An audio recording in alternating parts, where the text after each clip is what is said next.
Hello, everybody. Welcome in to the Lambeau Speak. This is episode number 14. Talking the 53-man roster, a little bit of preseason week 3, and all things that are good in Green Bay right now. This is a Toilets Titles Podcast Network production. I am Nate Wallen. You can find me on Twitter at Nate_Dirt19. I'm joined, of course, by my guy, Bobby. You can find him on Twitter at Bobby A. Winner. What's up, dude?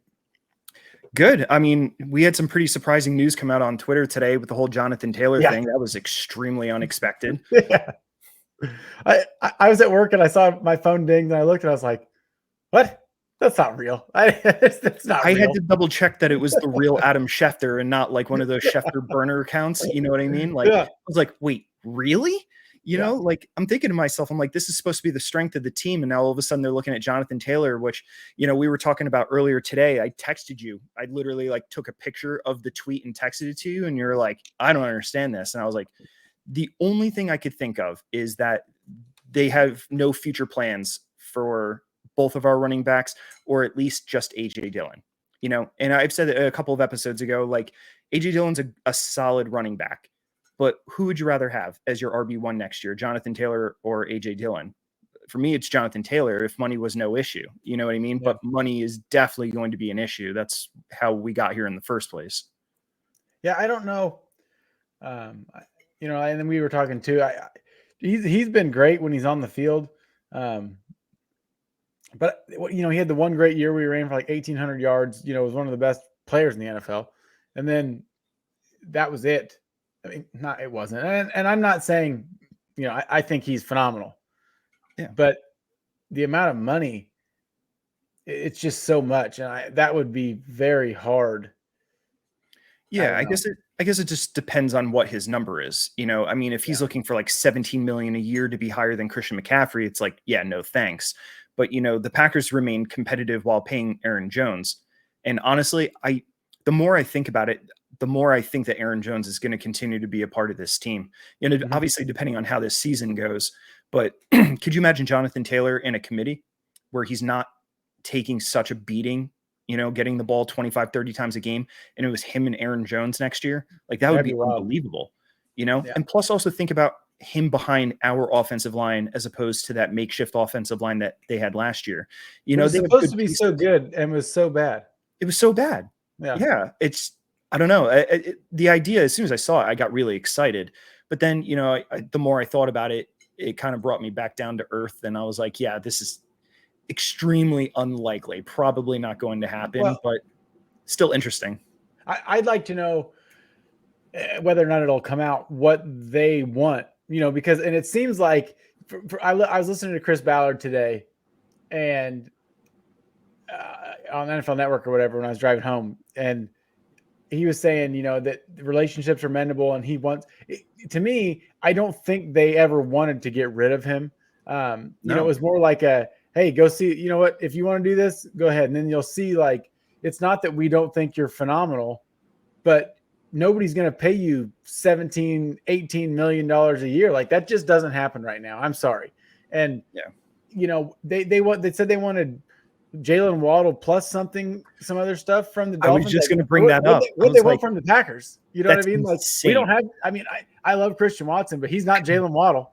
You know what I mean? Like, no, he's not. You know, so it's like, is AJ Dillon plus Christian Watson what they wanted? Like, I don't want to give up that.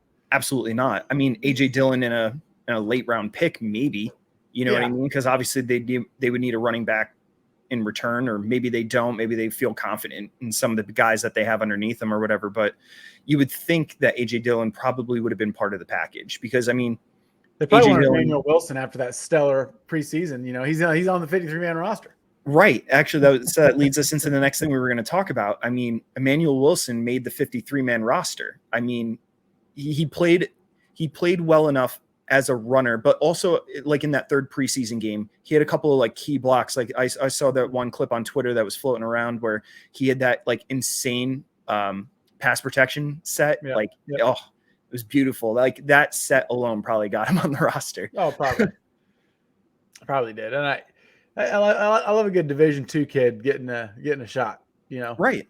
Especially because, all right, so now he's on the 53. You know, even if later in the year, or God forbid they have an injury or something, this dude can start seeing some like real game action. Like, what if he's legit? Like, what if he is your RB2 next year? You know? Yeah. And now you got this guy you're paying peanuts, you know, and he's super productive or amazing, or maybe he turns into like an all-around back. And now you got him on the cheap and you have control over him for the next couple of years. I mean, that would be amazing. Yeah. And I mean, you know, and if you're ready to move on past Jonathan Taylor, I said, I guess I need to go through my whole thing. But, you know, speaking of the like, you know, obviously an undrafted free agent, 11 of the 13 draft picks made the 53-man roster. I mean, that's pretty good. Maybe, absolutely. I don't know. I guess I don't want to say that's pretty good. Like they drafted well. Like maybe it's like, that's what we got. So that's what we're going to roll with.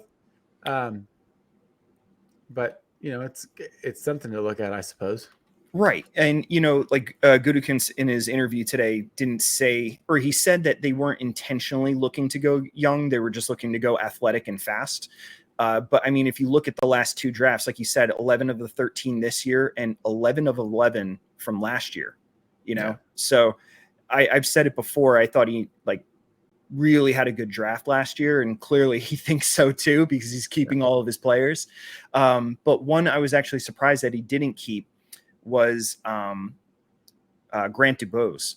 So I mean, I shouldn't say I was surprised, because like clearly he was injured to begin training camp. He missed a lot of things, like he missed family night and stuff like that. But I thought he started to put some things together, like in the preseason games and everything. And I thought he looked pretty good. And because he was a draft pick, I thought, you know, it's Brian Gutekunst. He was going to keep him on the active roster, but they actually did release him. But he's now on the practice squad, which is somebody I was pretty excited to see, you know, to grow in the offense. But they ended up keeping 6 wide receivers. That was one of the questions, right? How many wide receivers were they going to keep? Yeah. But they kept Samori Toure, which was a little shocking, because I thought if they were going to keep 6, they would have kept Grant Dubose and not Samori Toure. Yeah. But they kept Toure. Yeah. Hey, before we get too wrapped up, I got to run through all this stuff, or I'm going to get in trouble. Sorry. I was thinking about it earlier as we were talking about Jonathan Taylor. We got all off on it, and then before I know it, we're going to be 30 minutes in, and we're not going to say any of this. And so, anyways, you find the show at Total Titles. All of our content, articles, mock drafts, everything we do is on our website, totalstyles.com. Please check it out. If you are watching this on YouTube, hit the like and subscribe button, and the little bell. Do you know when we're going live? Starting next week, you know, week 1, new season. We're going to have 17 shows a week throughout the year on the Total Titles Podcast Network. So stay tuned. That is a ton of content, and it's going to be a ton of fun. So also college football this Saturday is going to be a lot of fun as well. Check out our sister network, CFB Nation. They have a YouTube channel. Check them out. Throw us an Apple Podcast, iTunes review. If you're listening on that platform, we would appreciate it. And the last thing, too, before we get going, if you do want to interact with the team, whether it's NFL, college football, fantasy sports, gambling, whatever, life questions, advice, maybe not from us, but some guys will give it to you. Hit us up and get in our Gilbert chat. Well over 200 people in there. It's a lot of fun. It's pretty much, it seems like almost 24 hours a day. There's people talking in there about whatever. So yeah, check it out. It's nonstop. Yeah. Okay. So back to the wide receivers. I was curious. I was hoping to see a little more out of Bo Melton, who's also in the practice squad. Yeah. I don't know. It seems like we haven't got to him. Maybe we just won't. I was intrigued out of a Rutgers kid, I believe is where he went. But, you know, kind of never saw anything. I'm excited for Malik Heath. That was pretty sweet that he made the roster. You know, 6 guys, you know, 3 tight ends or 3.5 tight ends, whatever you want to say. I think Dugar is on there as a tight end, not a fullback, but it's strange because like you've seen him listed on the depth chart as a fullback, but then on the roster they listed him as a tight end. So I don't know. I'm looking at Packers.com. Oh, it says tight end / fullback. Would you look at that? Interesting. But they have all 3 of them listed as tight end / fullback. Yeah, I don't. It's kind of weird. It is. Yeah. We just don't know what we're doing, you know. So I mean, somebody knows what he's doing. Well, somebody does. Yeah, just figured everybody's playing everything. Yeah, I guess we're gonna find out in 10 days or 8 when this comes out. That's right. That's right. I can't wait, man. Yeah, I am ecstatic. I was at my father-in-law's house tonight, and they're Bears fans, but it's okay. And we were talking about just football in general, not even the fact that it's that, because Thursday night will be fun to watch the Lions get the brakes blown off them, I think, by the Chiefs. Oh yeah. And then Monday Night Football, Jets Bills will be good. For some reason, I keep forgetting who Sunday Night Football is. This is probably a good one too, though. But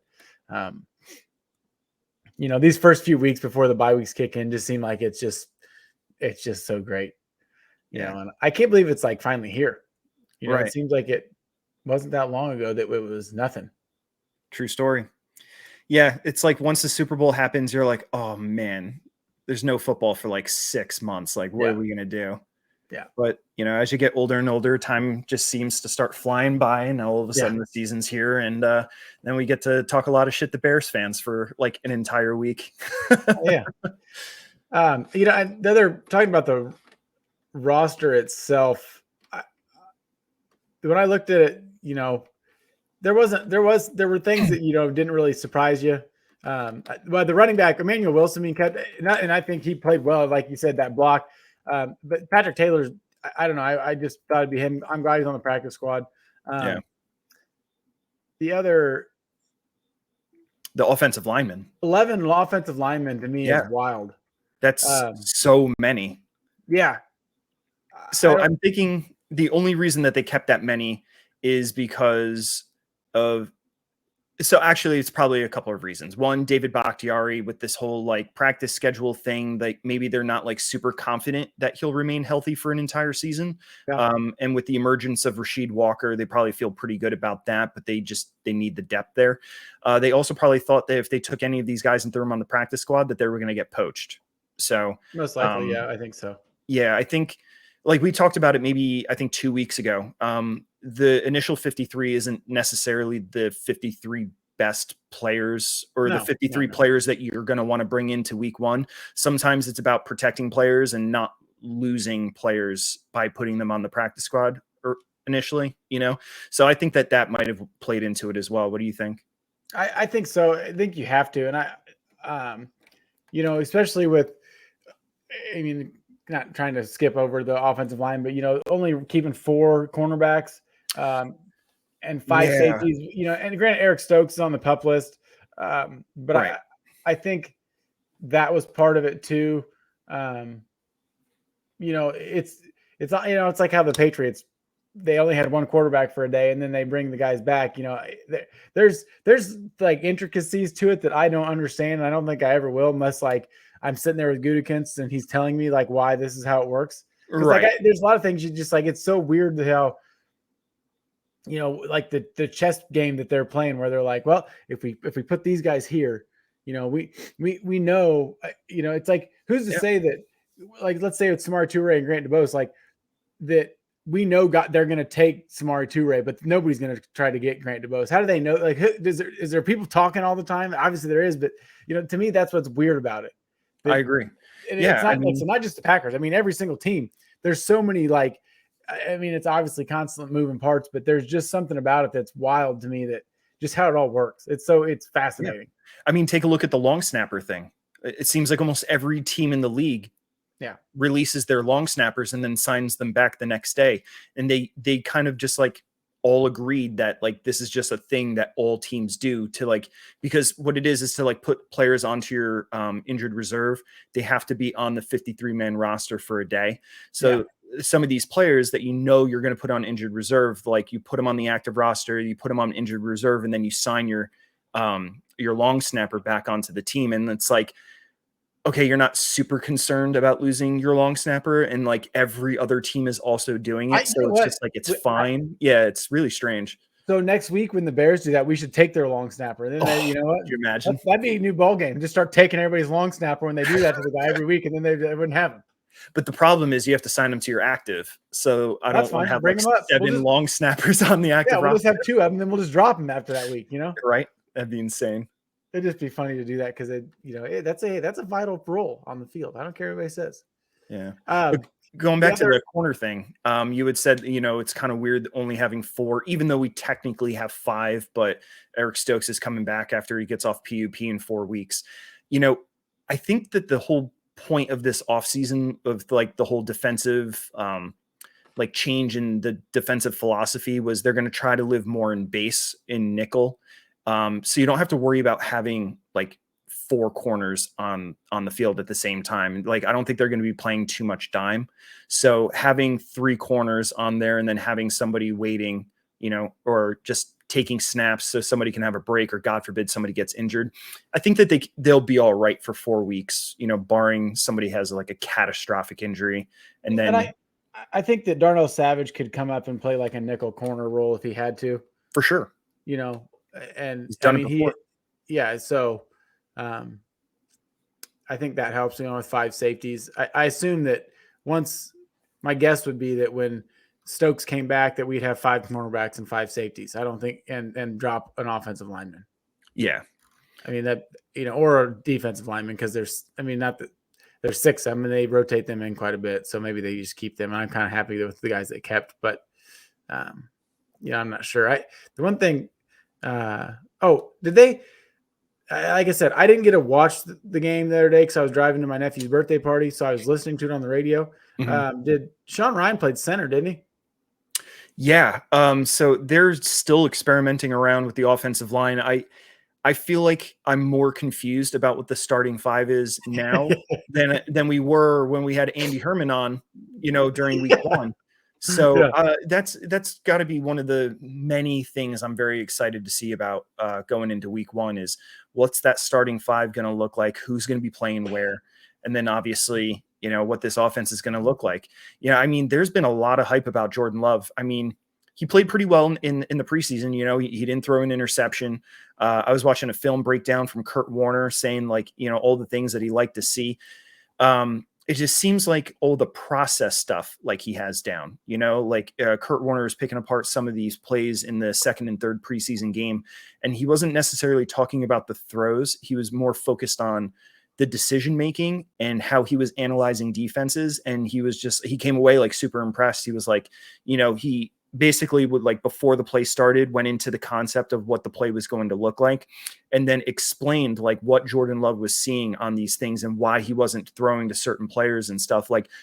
For instance, there was this one play where he had a check down to the tight end Tucker Kraft, and he explained why he did that. And it was really cool. So it's wow, first of all, there's so much stuff that happens in 2 seconds. And his brain has to process so much stuff. And it's really encouraging to see that he's doing all of this without having been the starter yet, Yeah. So I came away super impressed and very excited and eager to watch him rip the Bears apart. Yeah, I heard somebody say today on NFL Network, and it was and he picked the Packers to win the division. He's a senior NFL guy for the Athletic. I just forgot his name, but mm-hmm. It's the excitement has gotten me more not more invested, but it's made my expectations higher, I guess. I don't know. Not that I thought we'd be bad, but it was I was yeah, if we win 6 games, and these guys are all yeah, I think they can win the division. It's shit. Yeah. Maybe we can, Yeah. And I've gained a lot more confidence just watching him. Like you said, just the, going through his progressions and everything, he just seems very comfortable. And I know it's the preseason and that might not mean shit, but it's still, it looks very natural to him. Dude. Comfortable is comfortable. If you're sitting in the pocket, I understand you're playing against whatever 2nd and 3rd team players or whatever, but but you're not though. Anymore, right. It seems for at least a series or 2, and I know you're not going to have your starting defense out there. You're not running all your, you're not going to throw everything at him that you got, but sure. You still have, some decent guys out there. And I'm not comparing this to, hey, we're going to go to the Super Bowl, but you know what I mean? You get it. Mm-hmm. But I don't know. I think, and it's like I said, the thing looking comfortable, and I'm not trying to beat a dead horse here, making fun of Trey Lance. When you watch him, he doesn't look comfortable. No. And it's because you're so inexperienced too. Yeah. But I'm sorry. He's been there 3 years. True story. I'm done. I'm not, good for San Francisco. Taking their at least they got something for him. The worst trade ever made, probably one of them, to get him. Oh, it's definitely up there. Yo, did you see that graphic? They compared how much draft capital the Packers have put into Brett Favre, Aaron Rodgers, and Jordan Love, and compared it to that trade. Yeah. The 49ers put more draft capital into Trey Lance than the Packers have since Brett Favre. Yeah, I saw that. That's pretty good. Unbelievable. But I have a buddy at work who's a 49ers fan. I showed it to him and he was like, oh. Yeah, we're not looking at that. We're not looking at that. We still beat you in the NFC title game. It's like, yeah, you did. So it doesn't matter. True story. But they just like, there's things that just look out of sync and uncomfortable. And so that's that. I guess that's why I feel good is just like I said, he's composed and looks like quarterback. He doesn't look like a kid dressed up as Trey Lance on Halloween. Totally. Yeah, that's a good way to put it.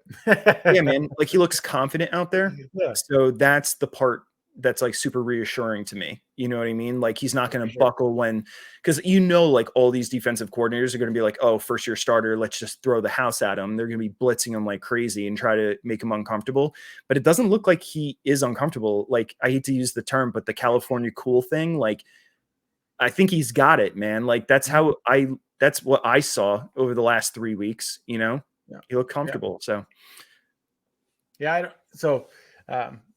Real quick before I forget, check out our Patreon, patreon.com/titles. We just gave away a whole bunch of stuff for our Patreon members. Gift cards to Fanatics, Homage. I don't remember everywhere because we had a whole pile of gift cards. We gave away a new copy of Madden 24 yesterday.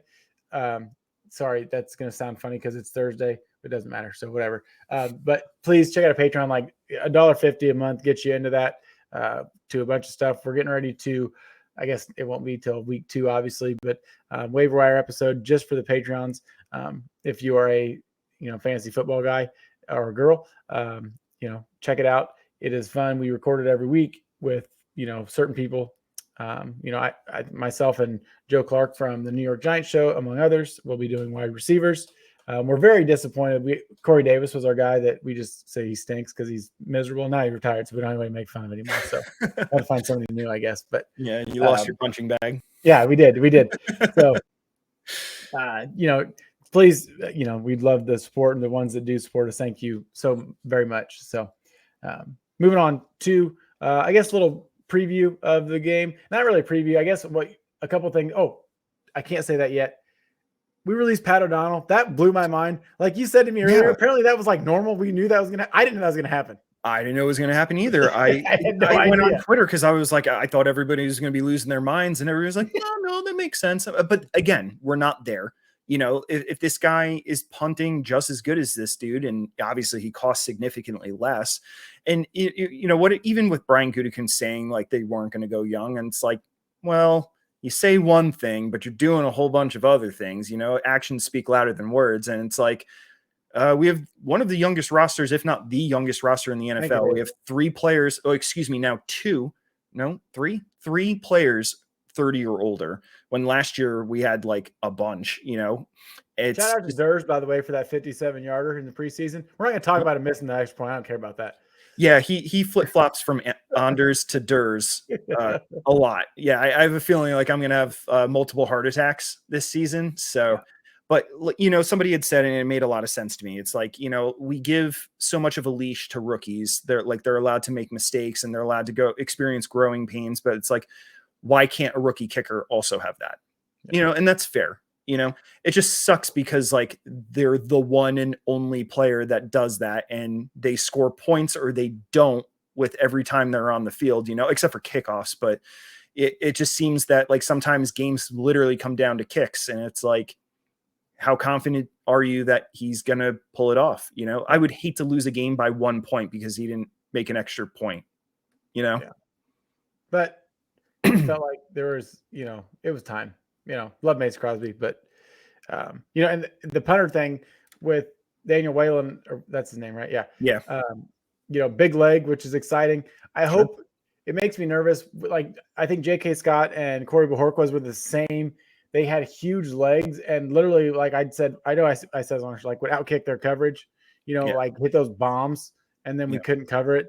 I hope that's not the case. And now we got Football Rich, my favorite coach on the team, and hopefully we can get around that. But and I was confused. I was surprised that O'Donnell was released, but when you think about it, it really isn't that big a deal. I mean, if you look back, like. we've only been keeping a punter for like a year. It feels like we had J.K. Scott for a year, Corey Bojorquez, and then O'Donnell, and now it's Waylon. So it's like, it's kind of like, I mean, I guess we had J.K. Scott more than a year, but yeah, we had J.K. Scott, I think, for 2 or 3. And plus before that, we had Tim Mastay for pretty decent time. But there's been, if you look back, because I read it today on Twitter, actually, there was a couple of blocks where it was like, we had like a different guy for like 4 years. Then we found a guy, stayed with him for a couple of years. And then it was like, so I don't know. We'll see. I was hoping to get the battery together. Like I said, I think that was the second preseason game like that. I'd hope things would be, what they were going to be. But they are now because that's who we got. So which operation do you like better? Like which holder do you like better? And if they liked this guy and if he's cheaper and younger, like that could have played a huge part in the decision as well. That's true. Yeah. I don't know. It would be interesting actually to go back and see like all of these kicks, the ones that he made versus the ones that he didn't, who is actually holding for them. Yeah. Yeah. That'd be something good. You don't really think about it because all you really notice is you're just looking at the ball and hoping that it goes through the fucking uprights. Yeah. Well, I mean, more so like that, it seemed like Pat O'Donnell would punt the first couple series and then that guy, Waylon would take over. So it was like, is that how they did the holds too? I don't know. It's something worth checking out. Absolutely. But so I guess I didn't say this before y'all won. So a couple things you're looking forward to for the Bears game. Cause, side note, we won't have a show released next Thursday because going in season, we're going to record our show. It'll be live, not a record and then post later I'm going to say Sunday nights because that's the majority of the games, but we'll record Sunday nights after the game, for some quicker feedback from the game instead of trying to wait 3 or 4 days. So we won't have a show released next Thursday. It will release next Sunday after the Packers beat the Bears. That's what it feels. So basically, in summary, every Sunday we're going to be recording at halftime during Sunday Night Football, unless the Packers are playing during Sunday Night Football, in which case we will record immediately afterwards. Same thing for Monday and Thursday games. We will record the show immediately after the Packers play on each of those days. Yes, and we'll let you know, obviously, That's why the notification bell thing is a great feature. That's right. So one thing I'm excited about, not only to see the Bears offensive line and how we play against them. I'm excited to see Jair and DJ Moore. They're I've always been a DJ Moore guy, but Jay Alexander's a little. I was going to say I'm a bigger Jair guy though. Yeah, definitely. I think that'll be a rude awakening. Yeah. Yeah, like you said, I can't wait to see it because the Packers kept 6 edge guys or outside offensive linebackers, whatever you want to say. And I think they kept that many because they feel confident in all of the talent that they have there. Like this is the deepest this position has been, I mean, since the 90s, with Reggie White. Like I can't remember it being like good players at that position. Yeah. I also think they're just going to keep rotating guys in and out. It's, Oh yeah. And just kind of like what the Eagles did that year they won the Super Bowl. They were just keeping guys fresh and constantly rotating in and out on that defensive line. Like you have the horses, man, use them. Like, I can't wait for Rashawn Gary to just unleash. Like everybody has been saying, like he's the hardest worker. Like everybody is super excited because he just has this energy about him. Like I bet this dude for the last 9 months has been like, I cannot wait to get out there and start kicking some ass. Oh yeah. You mean? Yeah, definitely. And I'm excited to see, Luke Van Ness and Carrington Valentine. I'm also excited to see how the safety position plays out and see who gets like the run. If it's Rudy Ford, Darnell Savage. What was that? It's probably going to be Rudy Ford. I assume it'll be Rudy and Darnell, the majority of the time. Yeah, coach already confirmed that Darnell's one of the two. Yeah, which maybe he's going to be back to 2 years ago. Darnell, that was when he played well, right? Yeah, it was really like his rookie year. So yeah, still like 5 years ago, whatever. How it's been that long? I think 4. Right? That's right.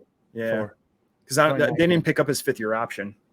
No, but yeah. anyways, it'll be nice to see it. And then obviously offensive line, and just the offensive as a whole. It's very exciting. You know, I mean, it's what we've been looking forward to for 6 months.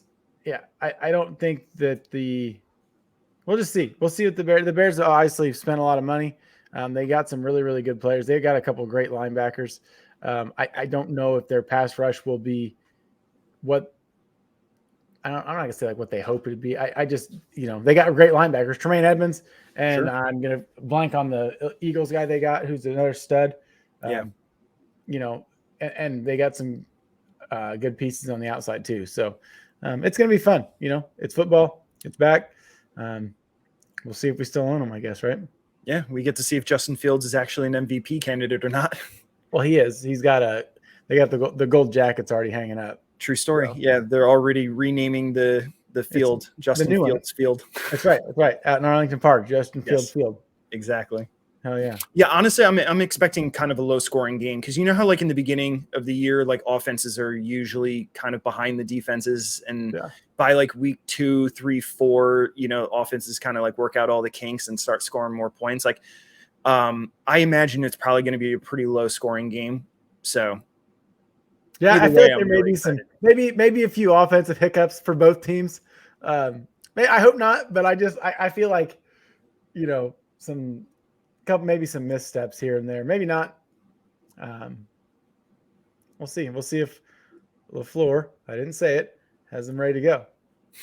So I think he will, but I'm a little bit more of an optimist about him than you are. So I'm an optimist about the rest of the team. It's him and Barry that I'm not. Man, I'm telling you though, he can call an offense. He has made some boneheaded decisions, whether it's starting certain offensive linemen or keeping people in special teams that didn't belong there anymore. But cut by the way. He's not on the team anymore. But he can call an offense. I'm saying he got cut from the Colts. Who did? Amari Rodgers. He didn't make Oh, no, it was the Texans. And he got picked up by the Colts this he did? Yeah. Mm-hmm. Oh, and already got cut? Yeah, he didn't make it. Okay. So it wasn't just us. No, he stinks. Fair enough. Yeah, short and slow doesn't work in the NFL. Who knew? No. Maybe he could have been a receiver, but we just ruined his ego trying to catch punts. And after the 14th time muffing a punt, we're like, maybe this isn't going to work out. I don't know. Whatever. True story. All right. That's all we got for this week. We will see you a week from Sunday. And check out all our shows. Like I said, 17 shows this season. Going to be a blast. I can't believe there's 17 shows now. The network has grown. It's awesome. It's wild. So thanks to everybody listening, tuning in. We appreciate the hell out of y'all. Check out the website, toiletstyles.com. Follow the show on Twitter at toiletstyles. And we'd love a 5-star review if you think we deserve it. And we'll see you in a couple days. Go Pack, go. Go Pack, go.